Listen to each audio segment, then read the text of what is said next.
کم عمر اور امیر شوہر کسی نصیب والے کی قسمت میں لکھ دیے جاتے ہیں۔ واقعی نازیہ بڑی قسمت والی تھی۔ پھر کچھ دن بعد نازیہ ہمارے گھر آئے اور مجھے شادی کا کارڈ پکڑا دیا اور کہنے لگی، چاہے آندھی آئے یا طوفان، تم نے ہر حال میں میری شادی میں آنا ہے، بلکہ میں تو تمہیں اپنے ساتھ سسرال بھی لے کر جاؤں گی تاکہ تم میرا سسرال بھی دیکھ لو۔ یہ سن کر میں مسکرا دی۔ میں نے سوچ لیا تھا کہ امی جتنا بھی منع کریں گی میں تو نازیہ کی شادی میں ضرور جاؤں گی، مگر قسمت میں کچھ اور ہی لکھا تھا۔ جس دن نازیہ کی شادی شروع ہوئی اسی دن ابو کا ایکسیڈنٹ ہو گیا۔ وہ گھر آ رہے تھے کہ پیچھے سے آتا ایک ٹرک انہیں کچل کر آگے بڑھ گیا۔ سڑک پر موجود لوگ انہیں اٹھا کر ہسپتال لے گئے اور گھر آ کر ہمیں بھی اطلاع دی۔ اس وقت میں نازیہ کے گھر جانے کے لیے تیار کھڑی تھی، لیکن اپنے باپ کے ایکسیڈنٹ کا سن کر میں نے سب کچھ اتار پھینکا اور امی کو ساتھ لے کر اسپتال کی طرف دوڑی۔ میں راستے میں دعا کرنے لگی کہ میرے باپ کو کچھ نہ ہو، کیونکہ وہی تو ہمارا واحد سہارا تھا۔ نکمے بھائیوں سے تو مجھے کوئی امید ہی نہیں تھی۔ ہم وہاں پہنچے تو یہ دیکھ کر سکتے میں آ گئے کہ میرے باپ اپنی دونوں ٹانگوں سے محروم ہو چکے تھے اور وہ درد سے چلا رہے تھے۔ ہمارے پاس جو کچھ جمع جتھا تھا وہ ہم نے اسپتال والوں کے حوالے کیا اور یوں ابو کا علاج ہونے لگا۔ ہم نے لوگوں سے ادھار لے کر اپنے باپ کو تو مرنے سے بچا لیا، مگر اس دن کے بعد ہماری زندگی بہت خوار ہو گئی۔ ہر وقت قرض خواہ ہمارے دروازے پر بیٹھے رہتے اور ہم ان سے منہ چھپانے لگے۔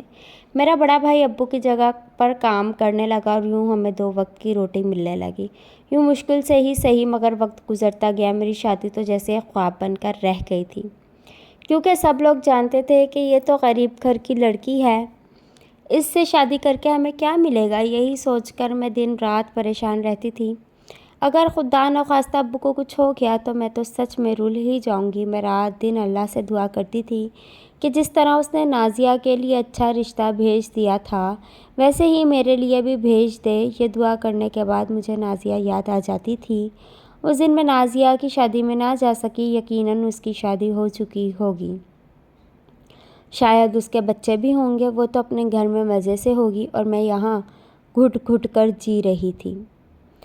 کبھی کبھی میں مایوس بھی ہو جاتی تو رات کو اٹھ کر رونے لگ جاتی تھی۔ مجھے ایسا لگتا تھا کہ یہ سوچیں مجھے پاگل کر دیں گی اور میں کسی دن مر جاؤں گی، مگر ایک دن وہ ہو گیا جس کا میں نے کبھی سوچا تک نہ تھا۔ اس دن ہم ابا کو اسپتال لے کر گئے۔ گھر آئے تو سامنے صحن میں نازیہ بیٹھی تھی۔ اس نے جو ہی مجھے دیکھا تڑپ کر آگے بڑھی اور مجھے گلے سے لگا لیا۔ روتے روتے کہنے لگی، ارم مجھے تو لگا تھا کہ تم اب مر چکی ہوگی اور میں اب تمہیں کبھی نہیں دیکھ پاؤں گی۔ اس نے میری کمر پر ایک زوردار چوٹکی کاٹی اور میں درد کے باوجود ہنس دی۔ میں کیوں مرنے لگی؟ میں تو ہٹی کٹی ہوں۔ نہ جانے کیوں اسے دیکھتے ہی میری ساری ٹینشن بھاگ گئی۔ بدتمیز کہیں کہ تم میری شادی میں کیوں نہیں آئی تھی؟ اس نے مجھے ایک مکہ مار کر کہا۔ صحن میں بیٹھے سب لوگ ہمارا یہ انداز دیکھ رہے تھے۔ سب ہماری دوستی سے اچھی طرح واقف تھے۔ سچ تو یہ تھا کہ نازیہ کا یہ اپنائیت بھرا انداز مجھے بہت خوشی دے رہا تھا۔ اب تک میں اس کے گلے سے لگی ہوئی تھی۔ اس نے بھی مجھے ایسے بھینچ رکھا تھا جیسے کبھی چھوڑنے کا ارادہ نہ ہو۔ جس دن تمہاری شادی تھی اس دن میرے ابو کا ایکسیڈنٹ ہو گیا تھا۔ میری یہ بات سن کر اس نے مجھے خود سے الگ کیا اور ابو کی طرف دیکھا۔ یہ آپ کو کیا ہو گیا ہے انکل؟ وہ مجھے چھوڑ کر ابو کی طرف بڑھی اور ان کا ہاتھ بڑی نرمی سے پکڑ لیا۔ وہ ابو سے حادثے کے بارے میں پوچھنے لگی۔ اس دوران امی نے مجھے اشارے سے اپنے پیچھے چلنے کو کہا اور باورچی خانے میں لے جا کر کہا، نازیہ تو اور بھی امیر اور خوبصورت ہو گئی ہے، ہم جیسے چھوٹے لوگ ان کو کیا کھلا پلا سکتے ہیں؟ امی کی شرمندگی دیکھی تو میں سوچ میں پڑ گئی، کیونکہ گھر میں واقعی کھانے کو کچھ نہیں تھا۔ اب میں نازیہ کے لیے کیا لے کر جاؤں؟ اسی وقت میرا چھوٹا بھائی کھانے پینے کے سامان سے لدا باورچی خانے میں آیا۔ امی نے یہ سب دیکھا تو پوچھے بنا رہ نہ پائیں، ارے شوکت، تمہارے پاس اتنے پیسے کہاں سے آئے جو تم اتنا کچھ اٹھا کر لے آئے؟ یہ سن کر میرا بھائی ہنس دیا۔ میری اتنی اوقات کہاں کہ میں یہ سب کچھ لے آؤں؟ یہ تو مجھے نازیہ باجی نے کہا کہ میری گاڑی میں سامان پڑا ہے، وہ اٹھا کر لے آؤ۔ یہ دیکھ کر میری آنکھیں بھیگ گئیں۔ نازیہ سچ میں میری بیسٹ فرینڈ تھی۔ میں نے ساری چیزیں ٹرے میں سجائیں اور باہر لے آئی، اور جہاں نازیہ ابو سے باتیں کر رہی تھی، چائے پینے کے دوران نازیہ امی سے باتیں کرنے لگی۔ امی کے وہی رونے تھے کہ شوہر معذور ہو گیا، بیٹے نکمے ہیں اور جوان بیٹی گھر بیٹھی اچھے رشتے کے انتظار میں بوڑھی ہو رہی ہے۔ یہ سن کر نازیہ نے میری طرف دیکھا۔ آنٹی اب میں آ گئی ہوں اور آپ کے سارے مسئلے حل کر دوں گی۔ یہ سن کر میں ہنسنے لگی۔ کیوں، تیرے پاس جادو کا چراغ ہے کیا؟ میرے ہنسنے پر اس نے مجھے سب سے نظر بچا کر آنکھ ماری۔ میں گڑبڑائی۔ کمینی، شادی کے بعد تو بہت بدتمیز ہو گئی تھی۔ نازیہ کہنے لگی، آنٹی آپ ارم کی شادی کی فکر نہ کریں، اسے تو اب میری ذمہ داری سمجھیں۔ یہ سن کر امی اسے دعائیں دینے لگی۔ اس دن نازیہ رات تک ہمارے گھر ٹھہری رہی۔ جاتے جاتے میرے گلے لگی تو میرے کان میں کہنے لگی، تم اب جلدی سے کسی کی دلہن بننے کی پریکٹس کر لو۔ یہ سن کر میں شرما گئی اور میں نے اسے زور کا دھکا دیا۔ وہ مجھے چڑھاتے ہوئے چلی گئی۔ نازیہ کے آنے سے میں بالکل ہلکی پھلکی ہو گئی تھی۔ مجھے نہیں پتا تھا کہ نازیہ واقعی میرے لیے کوئی اچھا رشتہ تلاش کر لائے گی۔ میں تو یہ سوچ کر ہی خوش ہو رہی تھی کہ میری بیسٹ فرینڈ میری زندگی میں واپس آ گئی تھی۔ اب میں کم از کم اپنی باتیں تو اس کے ساتھ شیئر کر پاؤں گی۔ لیکن نازیہ تو سچ میں دوسرے دن ہی میرے لیے رشتہ لے کر آ گئی، اور میں اس وقت حیران رہ گئی جب میرے والدین اور بھائیوں نے لڑکے سے ملتے ہی ہاں کر دی۔ سب کو نازیہ پر اعتبار بھی تھا، خیر اعتبار تو مجھے بھی تھا، اس لیے میں نے لڑکا دیکھنے کی ضد ہی نہیں کی اور سب کچھ نازیہ پر چھوڑ دیا۔ سارے انتظام نازیہ ہی کر رہی تھی۔ اسے پہلے ہی دن ہمیں بتایا کہ لڑکا چونکہ بہت امیر گھر کا ہے، اس لیے وہ انکل کا مکمل علاج کروانا چاہتا ہے، اور یہی نہیں بلکہ وہ تمہارے تینوں بھائیوں کو کام بھی دے گا، اور اس کے پیچھے اس کا کوئی لالچ نہیں ہے۔ وہ یہ سب اپنی خوشی سے کر رہا ہے۔ یوں سن کر ہمارے دل میں اس کی عزت اور بڑھ گئی، اور یوں میری شادی کی تیاریاں شروع ہو گئیں۔ نکاح ہونے کے بعد نازیہ مجھے کمرے میں لے آئی اور مجھے گلے لگا کر مبارکباد دی اور کہا، ارم تمہارے شوہر نے تمہارے گھر والوں کے لیے جو کچھ کیا ہے وہ داماد ہونے کے ناطے اس کا فرض تھا۔ اب بہو ہونے کے ناطے تم پر بھی ایک ذمہ داری ہے جو تم نے شادی کے بعد نبھانی ہے۔ یہ سن کر میں حیران رہ گئی۔ وہ کیا؟ تمہارے شوہر کی بس ایک ہی شرط ہے، تم نے سسرال جا کر 1 سال تک ایک کمرے میں بند رہنا ہے، اور تمہارا شوہر جب تمہارے پاس آئے گا تو تم لائٹ بند کر دو گی اور اس کی شکل نہیں دیکھو گی۔ یہ سن کر میں ہکا بکا رہ گئی۔ کیسی شرط تھی؟ مگر اب نکاح ہو چکا تھا، اب اگر میں انکار کر دیتی تو میری ہی بدنامی ہو جاتی، اور ویسے بھی مجھے اپنی دوست نازیہ پر اعتبار تھا۔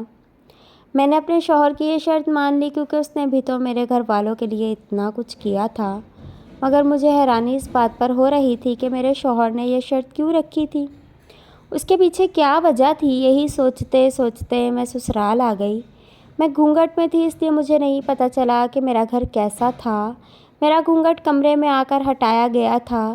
شادی کی پہلی رات جب میرے شوہر نے دروازے پر دستک دی، میں نے شرط کے مطابق لائٹ بند کر دی۔ ہم آدھی رات تک اندھیرے میں باتیں کرتے رہے۔ اس دن مجھ پر انکشاف ہوا، شاید میرا شوہر مجھ سے عمر سے بڑا تھا یا پھر بہت بدصورت تھا، تبھی تو مجھے اپنی شکل نہیں دکھانا چاہتا تھا، مگر سچ تو یہ تھا کہ میرا شوہر بہت اچھا اور نرم مزاج تھا۔ دن گزرنے کے ساتھ ساتھ مجھے اس سے محبت ہونے لگی۔ میں نے سوچا اگر وہ بوڑھا یا بدصورت بھی ہوا تو میں ہمیشہ اس کے ساتھ رہوں گی۔ میرا شوہر ایک رات میرے کمرے میں سوتا تھا، جبکہ دوسری رات وہ الگ کمرے میں سوتا تھا۔ وہ بہت کم گو تھا، اس لیے یہ سارے راز ہی رہے اور میں اسے کچھ نہ پوچھ سکی۔ مگر میں دن گزرنے کے ساتھ یہ خواہش شدت پکڑنے لگی کہ میں اپنے شوہر کا چہرہ دیکھوں۔ سسرال آنے کے بعد کئی مہینوں تک میں اس شرط پر قائم رہی، مگر ایک رات میری برداشت ختم ہو گئی۔ میں اس قید سے تنگ آ چکی تھی۔ کتنے دنوں سے میں اپنے والدین سے نہیں ملی تھی، میں نے باہر کی دنیا نہیں دیکھی تھی، اس لیے جب ایک رات میرا شوہر میرے پاس آیا اور اس نے آتے ہی مجھے اپنی باہوں میں بھر لیا، اسی وقت میں نے ہاتھ بڑھا کر لائٹ جلا دی اور اپنے شوہر کی طرف دیکھتے ہی میرے ہوش اڑ گئے، کیونکہ وہ تو خود میری دوست نازیہ کا شوہر تھا۔ اس نے اپنے شوہر کی تصویر دکھائی تھی۔ میں اپنے لیے ایسا دلہا چاہتی تھی، میں اس کی شکل کیسے بھول سکتی تھی، مگر میں نے کبھی یہ خواہش نہیں کی تھی کہ نازیہ کا شوہر میرا بھی شوہر بن جائے۔ نازیہ کے شوہر کو اتنے پاس دیکھ کر میں گھبرا گئی اور میں نے اسے دھکا دیا اور خود دروازہ کھول کر باہر نکل آئی۔ یہ گھر بہت بڑا تھا۔ میں ہر کمرے میں جھانکنے لگی، تبھی ایک کمرے میں مجھے نازیہ دکھائی دی۔ کمینی کہیں کہ میں نے تمہیں اپنی دوست سمجھا اور تم نے مجھے اتنا بڑا دھوکہ دیا۔ میں اس پر چڑھ دوڑی اور اس کا منہ نوچ لیا۔ اسی وقت نازیہ کا شوہر میرے پیچھے آ گیا اور اس نے مجھے پکڑ کر نازیہ سے دور کر دیا۔ میں نے اس کے ہاتھ پر دانتوں سے کاٹ دیا۔ مجھے جانے دو، مجھے تم جیسے فراڈیوں کے ساتھ نہیں رہنا۔ یہ سن کر نازیہ نے مجھے ایک زوردار تھپڑ مارا اور میرا سر دیوار سے جا لگا۔ میں بے ہوش ہو گئی۔ مجھے ہوش آیا تو میں نے دیکھا کہ میرے ہاتھ پیر بندھے ہوئے تھے اور نازیہ میرے سامنے بیٹھی تھی۔ ڈائن، مجھے بتا تم نے ایسا کیوں کیا؟ تم تو میری دوست تھی، پھر میری دشمن کیسے بن گئی؟ میری بات سن کر وہ کہنے لگی، مجھے معاف کر دو ارم، میں نے یہ سب بہت مجبوری میں کیا تھا۔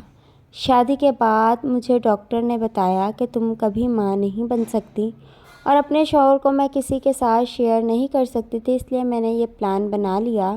میں نے سوچا تھا کہ جب تمہارا بچہ پیدا ہوگا تو میں تم سے وہ بچہ لے لوں گی اور اپنے شوہر سے کہوں گی کہ تمہیں طلاق دے کر گھر بھیج دے، مگر تم نے میرا سارا پلان چوپٹ کر دیا۔ یہ کہہ کر وہ رونے لگی اور کہا، شاید میرے نصیب میں اولاد ہی نہیں اور یہ دکھ میری جان لے کر جائے گا۔ یہ کہہ کر اس نے مجھے آزاد کر دیا اور پھر میرے گلے سے لگ کر پھوٹ پھوٹ کر رو دی۔ یہ دیکھ کر میرے دل کو کچھ ہونے لگا۔ اس نے مجھے اپنے مقصد کے لیے استعمال کیا تھا، مگر یہ بھی تو سچ تھا کہ اس سے میرے گھر والوں کو بھی فائدہ ہوا تھا۔ میری زندگی اجڑ گئی تو کیا ہوا، آج میرے گھر والے عیش کر رہے تھے۔